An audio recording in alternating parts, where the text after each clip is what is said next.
سیدنا ابوبکر رضی اللہ عنہ نے رسول اللہ صلی اللہ علیہ وسلم کو عشاء کی نماز کے بعد دیکھا تو بارہا ہوگا،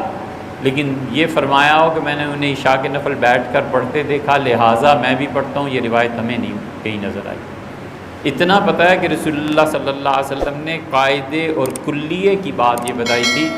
کہ تم میں سے جو بیٹھ کر نماز پڑھے گا اسے گہرا ثواب ملے گا، اور جو کھڑے ہو کے نماز پڑھے گا نفل اسے دوہرا ثواب ملے گا۔ پھر رسول اللہ صلی اللہ علیہ وسلم خود بھی کھڑے ہو کے ہی پڑھتے تھے، پھر جب بڑھاپے کے آثار شروع ہوئے تو آپ نے بیٹھ کے پڑھنا شروع کیا۔ اس پہ عبداللہ ابن عمر نے بیٹھ کے پڑھنا شروع کر دیا تھا کہ عبداللہ ابن عمر بالکل جوان لڑکے تھے، تو کسی نے، وہ امام تھے نا ایک مسجد کے، کسی نے آ کے انہیں کہا کہ عبداللہ رسول اللہ صلی اللہ علیہ وسلم فرمایا کہ بیٹھ کے پڑھو گے تو آدھا ثواب ہے، اور تم تو جوان لڑکے ہو، تم کیوں بیٹھتے ہو؟ ان کا وہ بھی بیٹھتے ہیں۔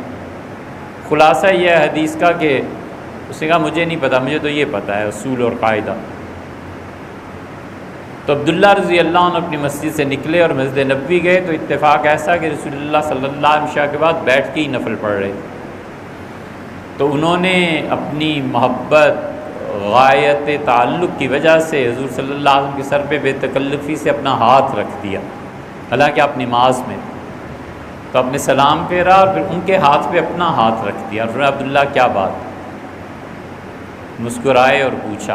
تو انہوں نے کہا اللہ کے رسول آپ کو زیادہ ثواب نہیں چاہیے، آپ کیوں بیٹھ کے پڑھتے ہیں؟ تو آپ نے فرمایا عبداللہ مجھے بھی زیادہ ثواب چاہیے،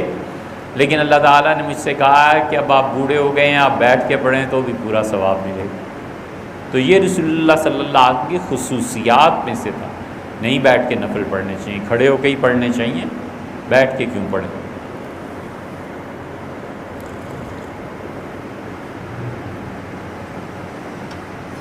نوافل جو ہے نا اللہ کے قرب میں